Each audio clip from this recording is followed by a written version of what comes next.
Sobrang nakaka-relate to, di ba? Parang araw-araw, sunod-sunod lang ang mga problema na kailangang ayusin, paunti-unti kang nauubos sa dami ng gawain. Gigising ka, tapos bigla ka nang lulunod sa mga messages, emergency, at kung ano-ano pang kailangang tugunan. Parang ang mundo palaging may inaabangang giyera. Ganito ang nangyayari kapag puro task-based lang ang isip natin. Nakatuon tayo sa kung ano lang ang nakaharap sa atin, react tayo, imbis na magplano o manguna. Ayusin natin ang problema imbis na pigilan ito. Resulta, busy tayo, pero para bang paikot-ikot lang, walang tunay na progreso. Ngunit kapag nag-isip tayo ng may strategy, lumalayo tayo sandali para makita ang kabuuan. Nagsisimula ito sa isang mahalagang tanong. Saan ba talaga ako patungo at bakit?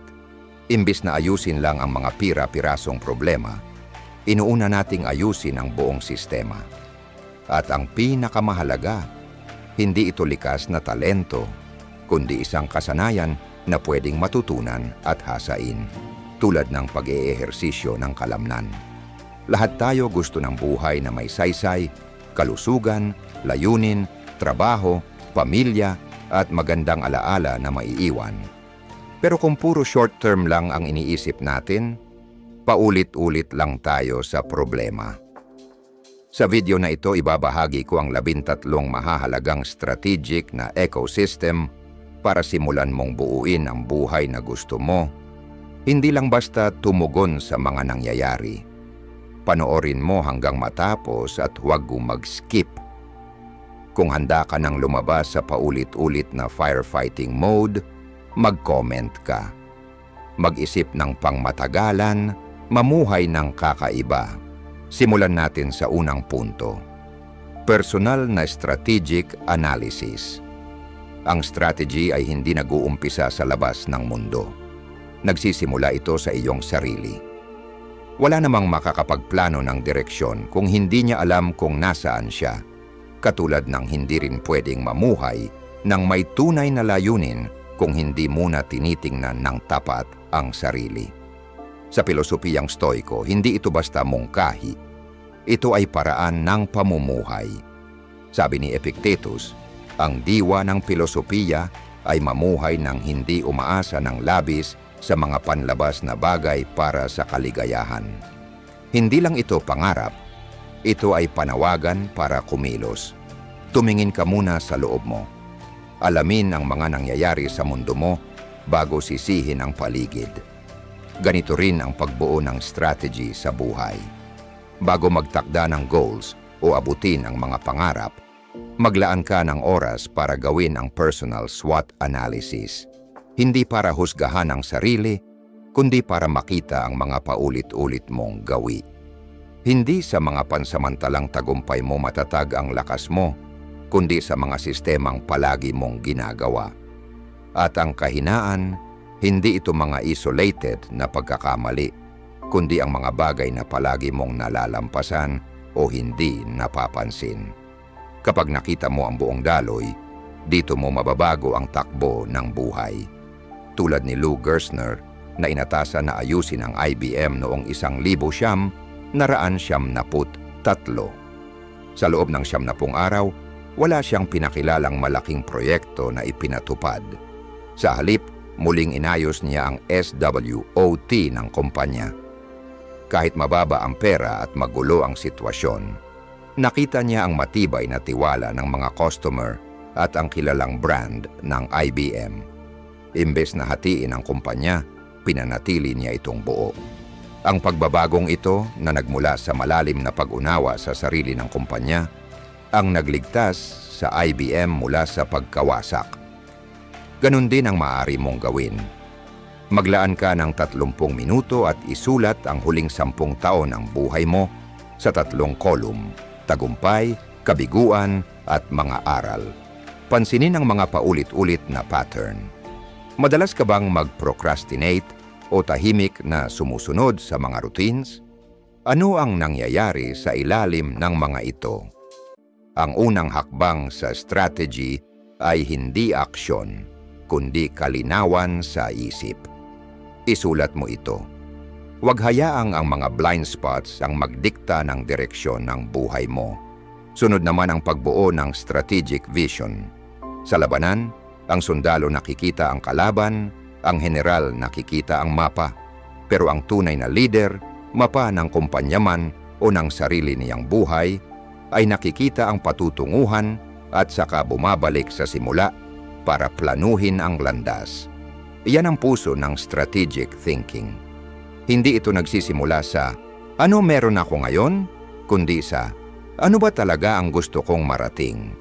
Tinatawag ito ng Amazon na working backwards, isang prinsipyo na ginamit ng kanilang prime team para baguhin ang mundo ng logistics. Nagsimula sila sa isang gawa-gawang press release. Simulan ngayon, matatanggap ng mga customer ang kanilang mga package sa loob ng 2 araw. Noon wala pa silang sistema para dito. Pero dahil malinaw ang bisyon, naging gabay ito sa mga desisyon nila. Kapag nakakatulong ang isang hakbang para marating ang layunin, ginagawa nila ito. Kapag hindi nila pinipilit. Ito ang tinatawag na backwesting. Hindi paghula ng hinaharap, kundi pagdisenyo nito. Sabi ni Epictetus, una mong sabihin sa sarili kung sino ang gusto mong maging, tapos gawin ang kailangan mong gawin. Kapag malinaw ang larawan ng finish line, kalma, nakatuon, kontrolado, magagawa mo ang mga mahihirap na desisyon ngayon nang hindi nadadala sa mga madaling tukso. Ngayon, anong gagawin mo? Buksan ang email at magsulat ng liham para sa sarili mo na nakadate Mayo 1, 2030. Isipin kung ano na ang mga naabot mo noon. Isulat ang 3 partikular na tagumpay. Kakatapos ko lang ilathala ang pangalawang libro ko. Malusog ako at natutulog ng 7 oras gabi-gabi.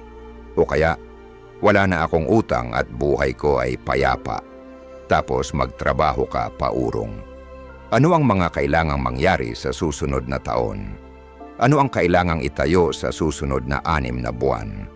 Ano ang dapat simulan sa susunod na 30 araw? Hindi mo kailangang malaman lahat ng hakbang. Ang kailangan mo lang ay malinaw ang patutunguhan. Kapag malinaw ang destinasyon, mas madali kang makakapagdesisyon sa landas na tatahakin. Susunod, tatalakayin natin ang kapaligiran.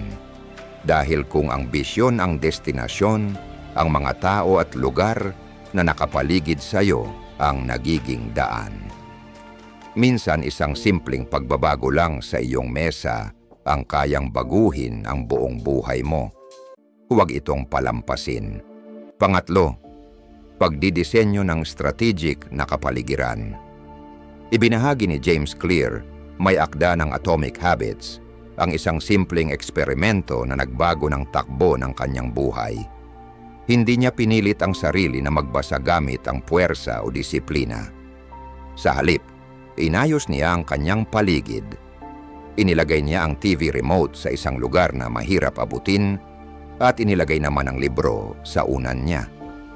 Hindi nagtagal, natural na nabuo ang ugali ng pagbabasa. Isang bagay na matagal na niyang gustong gawin.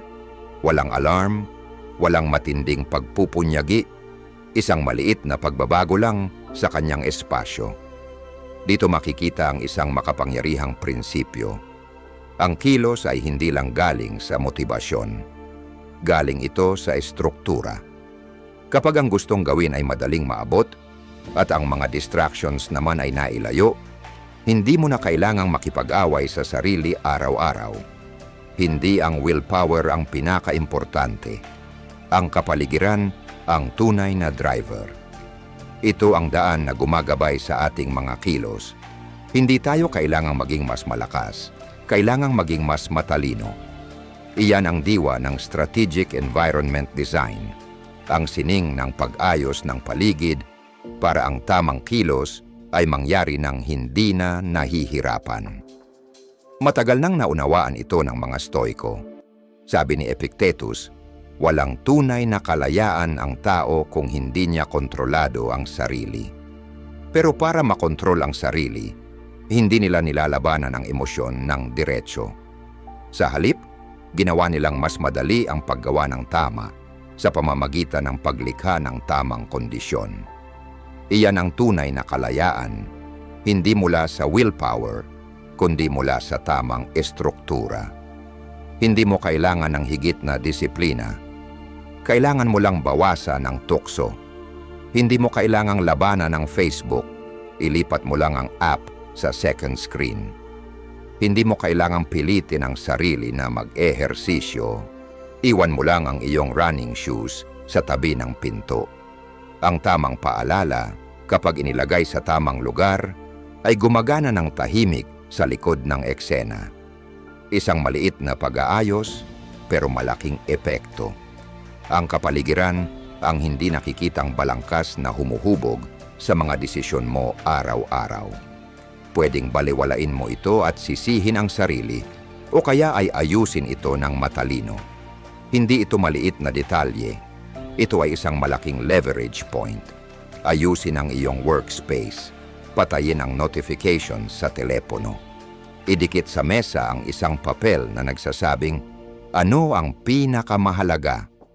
Ang mga maliliit na hakbang na ito, paulit-ulit na ginagawa araw-araw, ang magiging tahimik na puwersa na huhila sa iyo, papunta sa buhay na gusto mo talaga. Para sa aksyon ngayon, pumili ka ng isang bitag na madalas mong malagpasan at isang paalala na gusto mong palakasin. Alisin ang bitag at ilagay ang paalala ngayong gabi. Huwag umasa sa willpower. Disenyuhin ang buhay mo para hindi mo na ito kailanganin. 4. Optimal na paggamit ng mga yaman. Madalas nating tinitingnan ang mga resources sa bilang lang. Gaano karami ang pera sa bangko, ilang oras ang meron sa isang araw. Pero ang mga strategic thinkers, hindi nila ito tinatanaw bilang barya lang. Para sa kanila, ito ay mga binhi. Isang maliit na binhi sa unang tingin, tila walang halaga kapag hawak lang sa kamay. Pero kapag naitanim ng tama, sa tamang panahon, sa tamang lupa, ito'y tutubo at magiging isang buong hardin. Oras, kakayahan, pera, hindi lang ito mga bagay na dapat gastusin. Ito ay mga bagay na dapat itanim.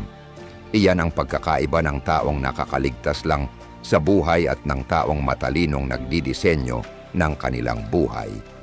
Nauunawaan ng mga strategic na tao na bagamat limitado ang mga resources, walang hangganan ang pagkamalikhain sa paggamit nito. Naalala mo ba ang Airbnb noong 2008? Nanganganib ng bumagsak ang kumpanya. Ubos na ang pera ng 3 founders. Pwede na sana silang sumuko. Pero sa halip, nagtanong sila ng makapangyarihang tanong. Ano pa ang meron tayo na pwedeng gamitin? Napansin nila na meron silang kakayahan sa disenyo, kaalaman sa pagprint, at may paparating na halalan sa Amerika. Ang naging resulta? 2 handmade na cereal box. Obama O's at Cap'n McCain's, nakakatawa, napapanahon at matalino, sold out agad, kumita ng $30,000. Dahil dito, napansin sila ni Paul Graham mula sa Y Combinator na nag-invest sa kanila. Mula sa isang biglaang ideya, napalaki nila ang $30,000 hanggang maging multi-billion dollar na kumpanya. Hindi dahil sa swerte, kundi dahil sa matalinong paggamit ng kanilang resources. Itinuro ng Stoicism, hindi ang kulang mo ang pumipigil sa'yo, kundi ang meron ka na, pero hindi mo nagagamit. Lahat tayo may mga tahimik na binhi, mga kakayahang di pa nagagamit, mga koneksyong nakakalimutan, mga gamit na natatambak lang. Hindi nagsisimula ang strategic thinking sa ano ang wala ako, kundi sa ano na ang meron ako at paano ko ito itatanim sa susunod na 90 araw. Kaya ngayong araw huminto ka muna. Silipin mo ang iyong sarili. Hindi mo kailangang mag-isip ng malaki. Mag-isip ka lang ng matalino. Baka mayroon kang lumang kamera, ilang kaalaman sa Photoshop, o mga naunang karanasan sa pagsusulat na minsan mong pinabayaan. Hindi ito kalat o tira-tira lang. Mga binhi ito. Ang tanong, paano mo ito itatanim?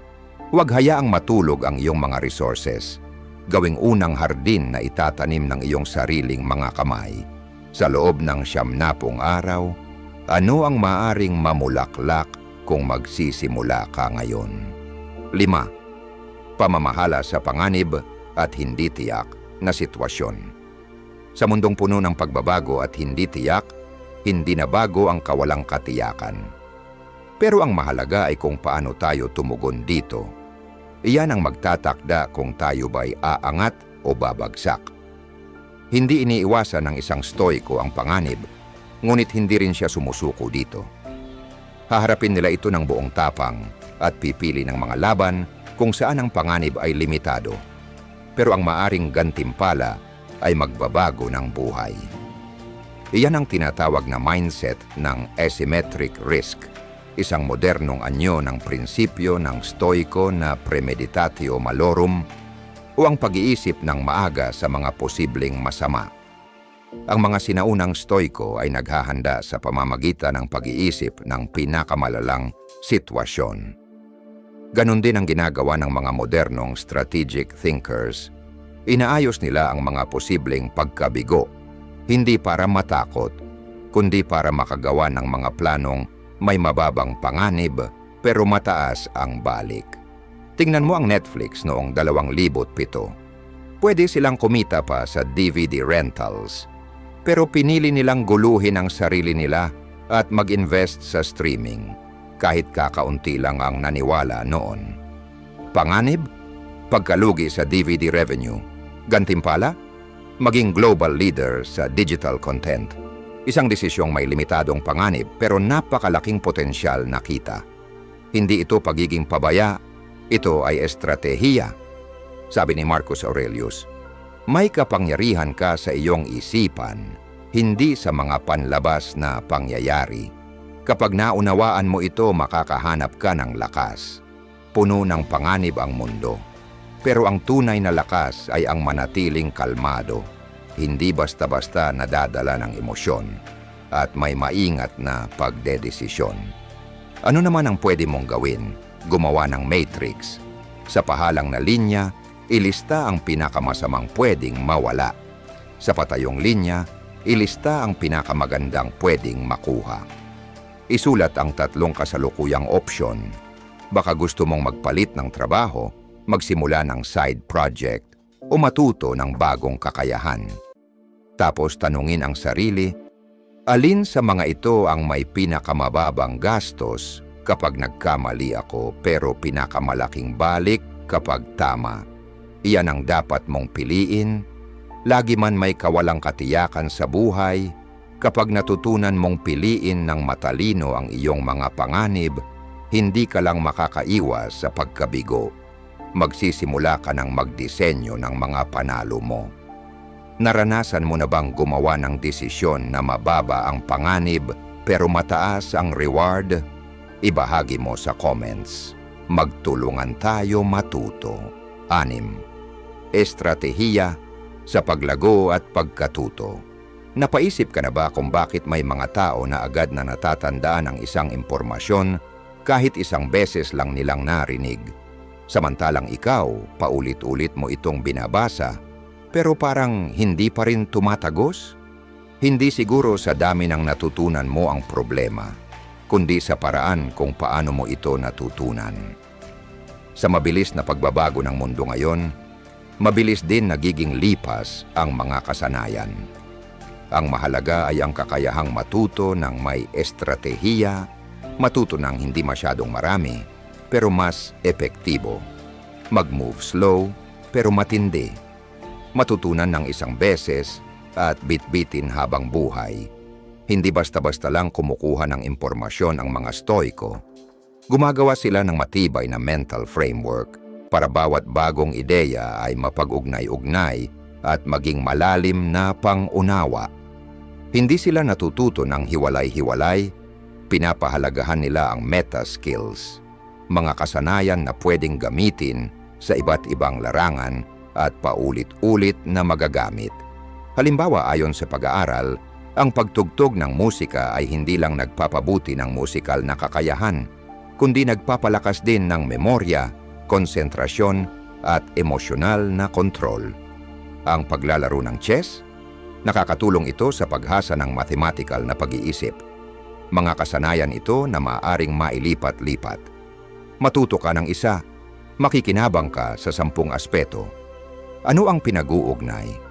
Pinapaunlad ng mga gawin na ito ang iyong kakayahang makilala ang mga pattern at bumuo ng mental models. 2 pundasyon ng mabilis na pagkatuto, malalim na pag-iisip, at estratehikong pagpapasya. Hindi mo kailangang magsimula ng malaki. Pumili ka ng isang meta skill tulad ng mental modeling o causal reasoning at maglaan ng 30 minuto araw-araw sa loob ng susunod na 90 araw.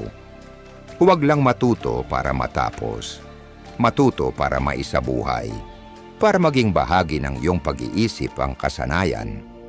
Kapag naitatag mo ang tamang pundasyon, mas magiging madali ang lahat ng susunod na hakbang.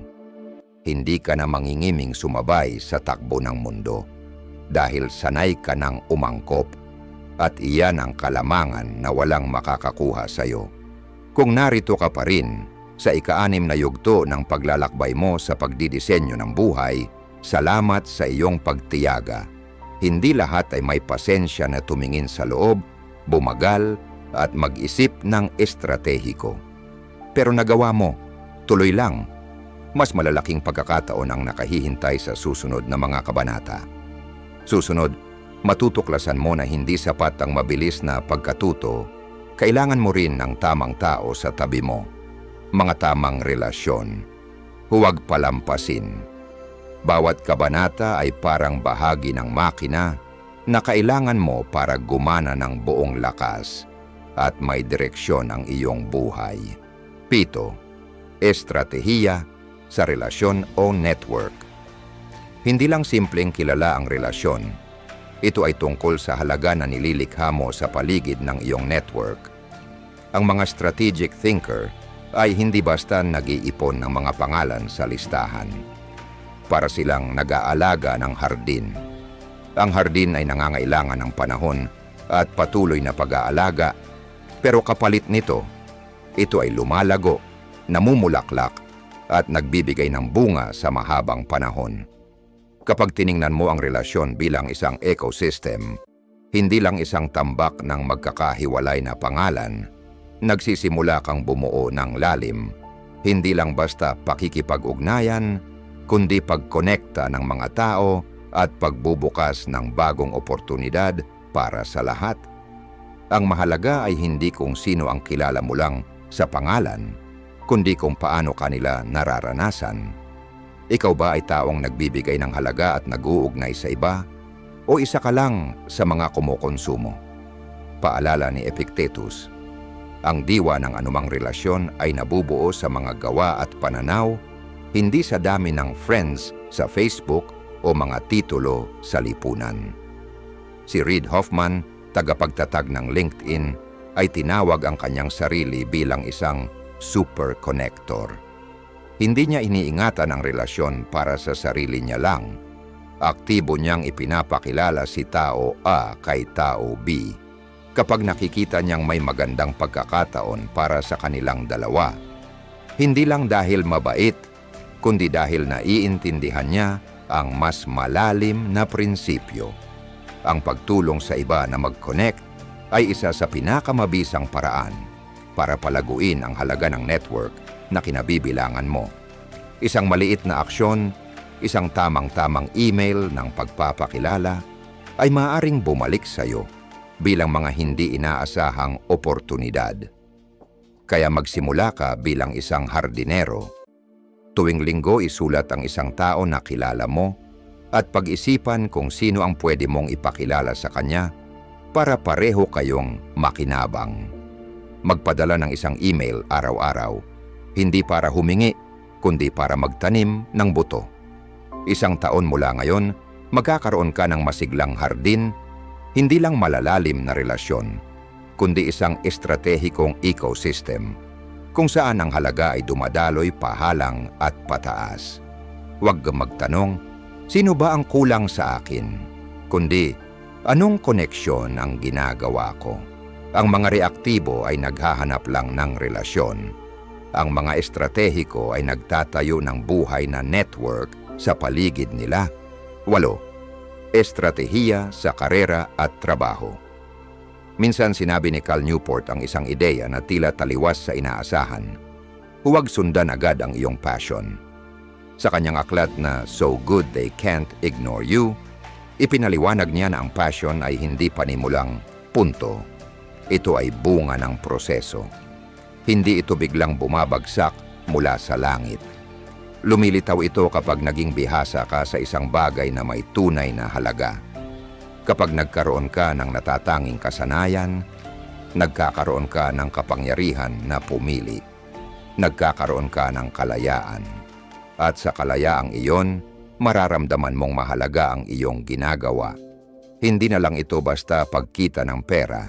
Nagiging pundasyon ito para sa buhay na karapat-dapat mong idisenyo.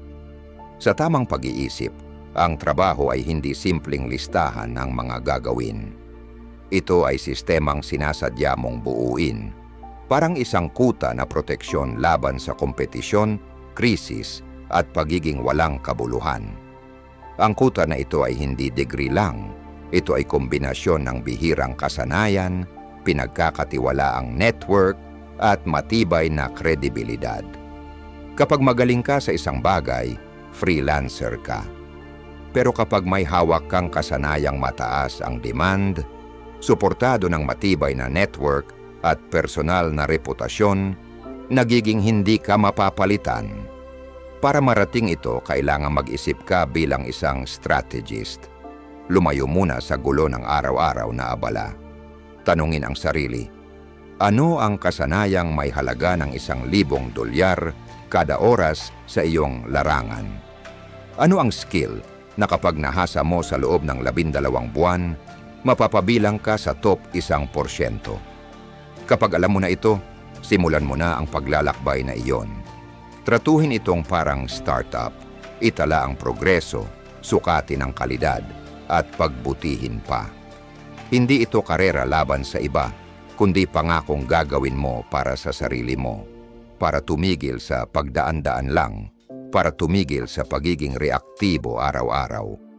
Gawin kahit isang maliit na hakbang araw-araw para buuin ang iyong kota. Hindi mo kailangang makita lahat ng hakbang, sapat na ang susunod na kontroladong galaw at ang dahilan kung bakit ito mahalaga. Hindi tinanggihan ng mga Stoic ang tagumpay. Tinanggihan nila ang bulag na tagumpay, ang uri na nawawalan ka ng sarili mo. Kaya kung nais mong magdisenyo ng buhay na may kabuluhan, huwag maghintay ng passion. Magsimula sa kasanayan. At kapag napatatag mo na ang pundasyon, matatag na karera, kontrol sa oras, at pagkilala sa iyong halaga, natural na lalabas ang susunod na tanong. Ano ang gagawin mo sa kalayaang pinansyal na iyon? 9. Pagsasama ng estratehiya sa pananalapi. Tuloy tayo sa usapin ng estratehiya sa pananalapi, kung saan matututunan mong gamitin ang pera bilang kasangkapan ng kalayaan, hindi ng pagkakulong. Maraming tao ang tinitingnan ng pera bilang isang laro ng puntos. Kung gaano karami ang meron ka, gaano kabilis kumita, at paano ka nakaposisyon kumpara sa iba. Pero sa pananaw ng Stoicismo, hindi ganito ang pera. Sa tamang pag-iisip, ang pera ay hindi pangwakas na layunin. Isa itong sistema, isang bagay na idinisenyo mo upang paglingkuran ang buhay na gusto mong mabuhay, hindi para magpakitang gilas o makipagkompetensya. Kapag maayos ang pagkakagawa, ang iyong personal na sistema sa pananalapi ay dapat gumana bilang makinang gumagawa ng halaga, hindi bilang orasan na unti-unting kumukubli sa iyong balanse. Si Warren Buffett, nakilala sa matinding disiplina at kalmadong pag-iisip, ay isang halimbawa nito. Hindi siya nagmamadaling habulin ang pera. Sa halip, binuo niya ang isang buong financial engine. Nag-invest sa dekalidad na negosyo, mahigpit sa paggamit ng kapital, at higit sa lahat, ginamit ang insurance float bilang matalinong instrumento. Isang snowball effect kung saan ang pera ay kumikita ng mas maraming pera, ng mas mabilis at mas malaki sa paglipas ng panahon. At hindi lang ito para sa mga billionaire fund managers. Kaya mo ring simulan ang pagbuo ng sarili mong sistema sa pananalapi mula sa maliliit na desisyon araw-araw. Pero bago ka magtayo, kailangan mo ng malinaw na mapa. I-redraw ang iyong cash flow, panatilihing simple. Ano ang pumapasok? Ano ang lumalabas? Alin dito ang stagnant? Alin ang natutulog? Gaano karami ang perang nakatenggalang sa bangko, sa mga hindi nagagamit na binili, o mas masahol pa, unti-unting nasasayang nang hindi mo namamalayan? Pagkatapos, itanong mo sa sarili ang isang estratehikong tanong. Ano kaya ang mangyayari sa susunod na 3 taon kung ililipat ko ang 20% ng perang iyon sa isang bagay na kikita? Hindi mo kailangang mag-risky investments o pasukin ang merkado na hindi mo naiintindihan. Simulan mo lang ilipat ito sa sarili mong makinang gumagawa ng pera. Matuto ng bagong kasanayang pangkita, bumili ng kalidad na mga libro, mag-invest ng pangmatagalan sa sustainable funds, o bumuo ng mga digital assets na reusable. Hindi sinusubukan ng isang stoic na hulaan ng merkado. Isang bagay lang ang ginagawa nila, bumuo ng sistemang kontrolado nila. Kaya kahit anong hangin ang humampas, pabor man o laban, patuloy silang sumusulong. Kung minsan, naging sanhi ng pagkabalisa ang pera para sa iyo, subukan mo itong tingnan bilang isang daloy ng enerhiya na kaya mong idisenyo. At kung natutulog ang iyong pera, maaring ngayon ang araw na gisingin mo na ito. Mag-comment ka. Gisingin ang natutulog na pera kung handa ka ng kumilos. Dekada. Health and Energy Strategy. Kapag naging laro na ng estratehiya ang buhay, ang enerhiya ang reyna. Hindi dahil siya ang pinakamabilis kumilos, kundi dahil siya ang nagbubukas ng napakaraming daan na wala ng ibang piraso ang makakagawa. Maaring malinaw ang iyong bisyon, perpekto ang plano, at matapang ang mga layunin. Pero kung maubos ang iyong enerhiya, lahat ng ito ay mananatiling mga walang buhay na tala sa iyong kwaderno. Sabi ni Epictetus, ang stoic na pilosopo, walang tunay na kalayaan ang tao kung hindi niya napapamahalaan ang kanyang sarili. Ang pagmamahal sa sarili ay hindi lang tungkol sa pananatiling kalmado kapag pinipilit, kundi ang pag-alam kung kailan magpapahinga, kailan matutulog, at kailan titigil. Ang pagod na isip ay hindi na makilala ang kaibahan ng mahalaga at ng madalian. At walang makakapaglaro ng pangmatagalang laro kung palaging nalalampasan lang ang araw-araw. Isang halimbawa si Arianna Huffington, tagapagtatag ng Huffington Post. Noong 2007, bumagsak siya dahil sa sobrang pagod, natamaan ang kanyang ulo sa mesa at nagising na duguan ang mukha. Hindi nagtapos doon ang kwento. Ito ang naging simula ng Thrive Global at Sleep Revolution na nagturo sa bagong henerasyon ng mga leader na ang matatag na pagganap ay hindi nanggagaling sa mabilisang pagliyabo ng 3 buwan, kundi sa araw-araw na muling pag-recharge. Hindi tayo nilikha para tumakbo na parang makina. Kapag pinabayaan mo ang iyong kalusugan, hindi mo lang sinisira ang katawan mo. Dinudurog mo rin ang espiritual na puso sa loob mo. Ang enerhiya ay hindi ang layunin. Siya ang sasakyan na nagpapahintulot sa iyo na gampanan ang papel na ibinigay sa iyo. Kaya, magsimula sa isang simpleng gawain. Magtakda ng araw-araw na battery test. Nakakuha ka ba ng buong 7 oras na tulog? Ang iyong heart rate variability, HRV, ba ay matatag?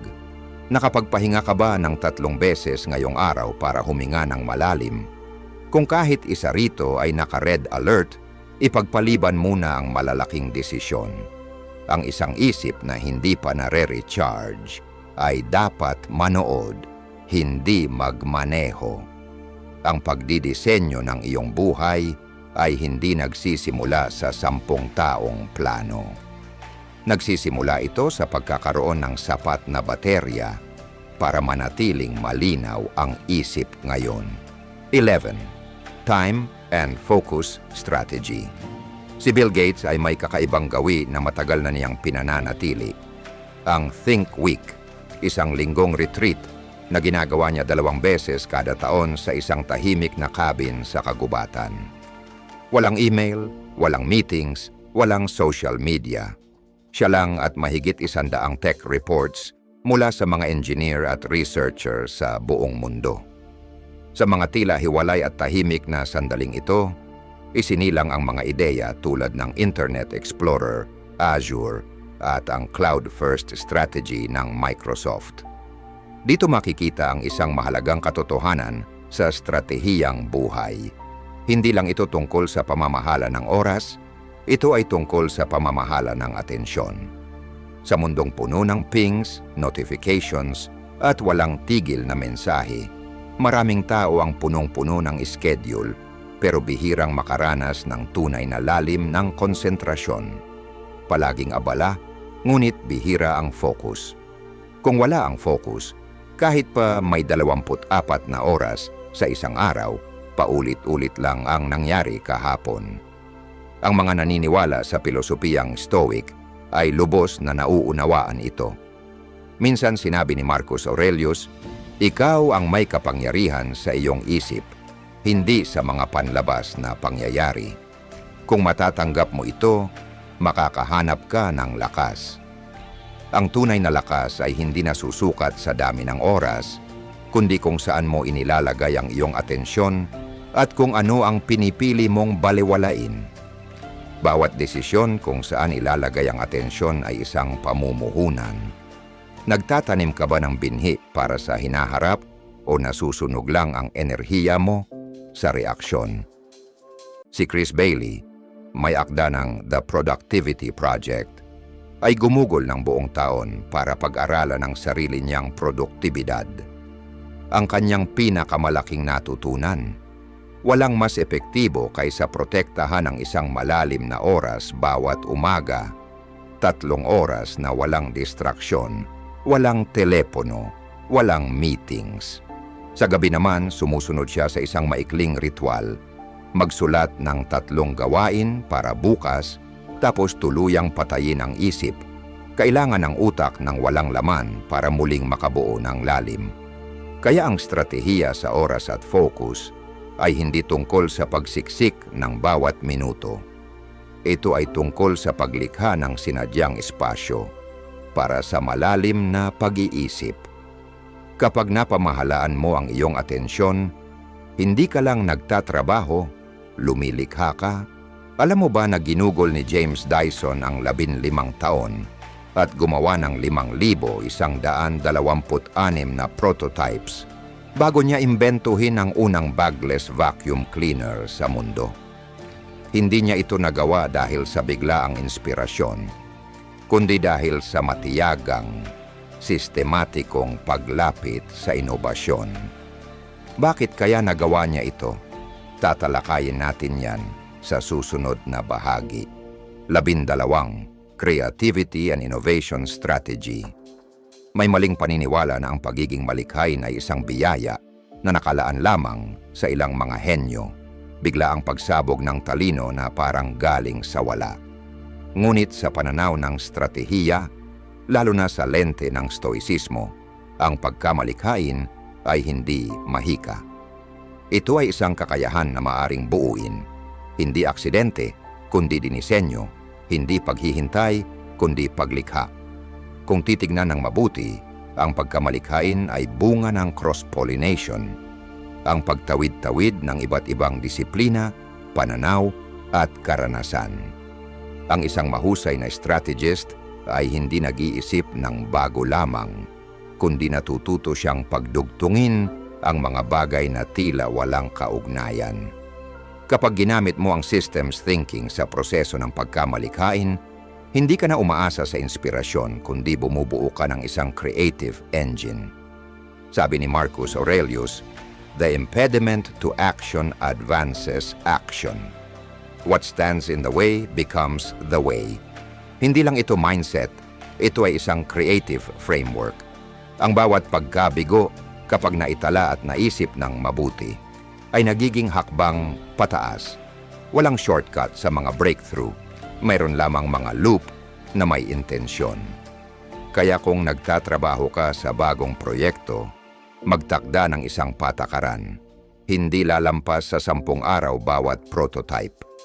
Huwag hangarin ang pagiging perpekto, sapat lang para matesting ang hypothesis mo. At higit sa lahat, panatilihin ang learning log pagkatapos ng bawat iteration. Ang hinahanap mo ay hindi na sa resulta kundi sa mga pattern na nakatago sa feedback. Ang stratehiya ng pagkamalikhain ay hindi tungkol sa intuition. Ito ay kung paano mo istrukturahin ang iyong mga eksperimento upang makagawa ng non-linear na resulta. At kung iniisip mong ang pagkamalikhain ay huling yugto, mag-isip ka ulit. Kasi sa huli, ang magpapasya kung aabante ka o babagsak ay ang iyong desisyon. Sa susunod na bahagi, tatalakayin natin kung paano putulin ang ingay, malinaw na basahin ang mapa ng iyong buhay, at gumawa ng mga desisyon na hindi hinuhubog ng emosyon, kundi ng stratehikong pananaw. Huwag palampasin. 33 pagsasanay sa mas mahusay na pagpapasya, hindi nabubuo ang buhay mo sa malalaking eksena o dramang nagaganap minsan lang. Ito ay binubuo ng daan-daang maliliit na desisyon na ginagawa mo araw-araw. Kung ano ang pinipili mong basahin sa umaga, paano ka sumagot sa isang mensahe, at saan mo inilalagay ang iyong atensyon, lahat yan ay mga unang hakbang sa sunod-sunod na pangyayari. Ito ang tinatawag na decision stacking o pagtutulungan ng mga desisyon. Walang desisyon na nag-iisa. Bawat isa ay bahagi ng isang tuloy-tuloy na chain reaction na maaring magbukas ng daan o magharang sa kinabukasang gusto mong abutin. Ang taong nakakaintindi nito ay hindi basta-basta lang nagpapasya para matapos. Iniisip nila ang bawat hakbang na parang isang arkitekto na nagdidisenyo ng kanyang plano. Hindi nila tinatanong, tama ba ito o mali, kundi saan ba ito hahantong. Kaya nga si Ray Dalio, ang tagapagtatag ng Bridgewater, ang pinakamalaking hedge fund sa mundo, ay hindi lang umaasa sa kutob sa pamumuno. Bumuo siya ng sistema ng mga algoritmo na gaya ng paraan niya ng pag-iisip, malinaw at paulit-ulit na prinsipyo na pwedeng subukan, suriin at paunlarin. Bawat desisyon ay tinitingnan sa pamamagitan ng datos, lohika at maayos na pag-intindi sa emosyon. Hindi para palitan ang utak ng tao, kundi para protektahan ito laban sa sariling gulo. Ang mga pagsubok ay hindi hadlang, bahagi ito ng landas. Ang mahirap na desisyon ay hindi dahilan para sumuko, kundi paanyaya para i-upgrade ang sistema ng pag-iisip mo. Sa halip na magpadala sa emosyon, gumawa ng mga prinsipyo na tutulong sa iyo na magpatuloy ng kalmado kahit maraming gulo sa paligid. Isang praktikal na paraan para magsimula. Gumawa ka ng 5 tanong bago ka gumawa ng malaking desisyon, anumang bagay na aabot ng 1 oras ng iyong oras o lalampas sa 100 piso ng iyong budget. Tanungin ang sarili mo, ano ang mga posibleng panganib sa hinaharap?